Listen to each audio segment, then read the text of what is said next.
When laying out artificial grass, it is important that the sub-base is perfectly flat and stable.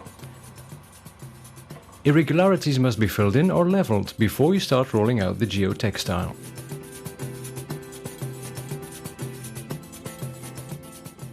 A geotextile cover is rolled out on top of the soil layer. The geotextile makes sure the pressure is distributed evenly across the pitch and protects the back of the artificial grass carpet. Sometimes a shock pad is placed underneath the artificial grass surface. Its purpose is to increase the pitch's shock absorption capability and minimize the infill. Here the shock pad substitutes for the geotextile. The rolls are rolled out lengthwise across the pitch. Use an iron bar or tool to guide the roll and position it properly. At regular intervals, a piece of tape is stuck to the shock pad to keep it firmly in position. Make sure the seams are joined properly.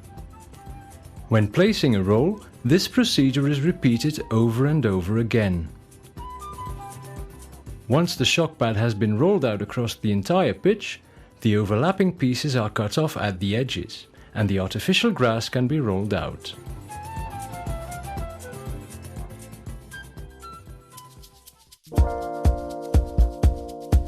After a geotextile cover or a shock pad has been installed, a lorry delivers the artificial grass, which is unloaded on site.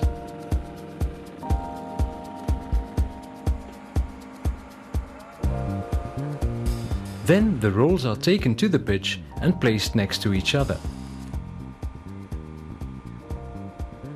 Afterwards, the rolls are rolled out one by one along the width of the field, with slight overlapping. The procedure follows the laying plan designed by Domo Sports and Leisure Grass. The artificial grass is placed in the correct position and the folds pulled out. Make sure the seams join properly.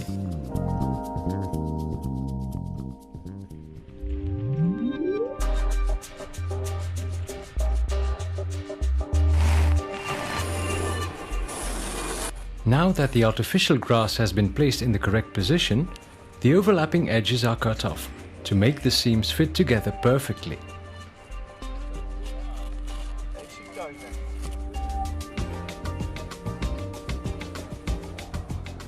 Then the artificial grass cover is pulled up at both sides, in preparation of gluing.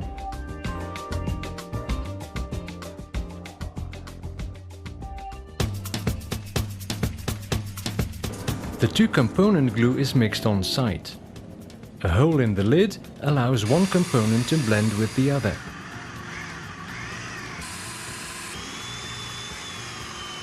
Next, the glue is put onto a tape that is laid down across the width of the field, in between the artificial grass. Once the tape is in the right position, the sides of the artificial grass cover can be pulled back.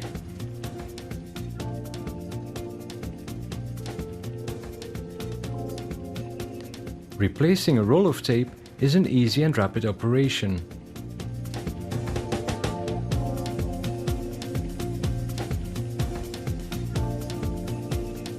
An appropriate tool will be used to ensure perfect gluing edge to edge.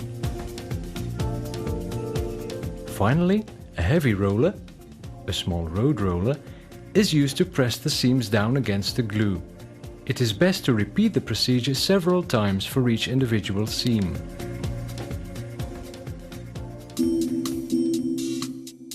After the carpet has been jointed, the insertion of the lines has to be done.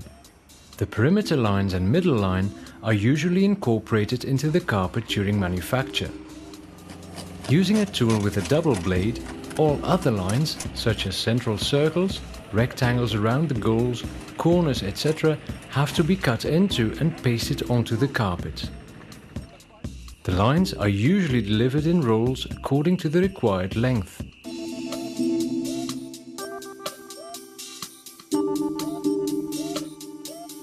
The inlaid line will be jointed to the surface, following the same principle as the one used for the carpet.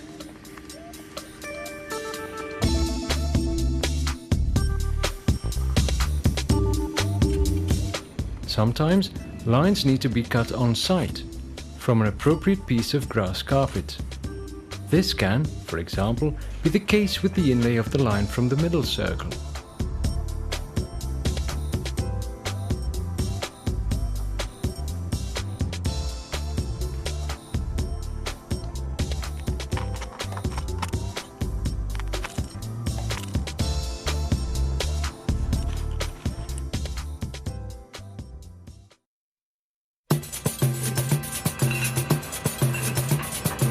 The last phase when installing an artificial grass pitch is filling in the sand and rubber. The sand is usually delivered in silos or in big bags.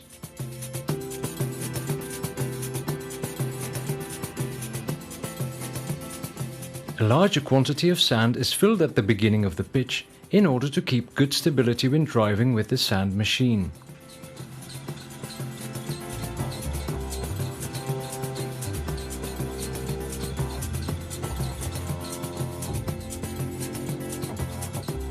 It is important that the sand filling is done in dry weather conditions, with dry sand.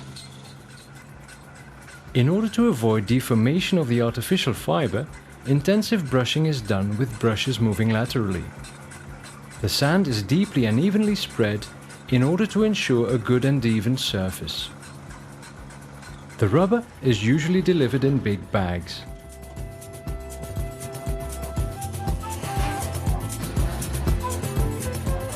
The filling with rubber granules will be done in several layers.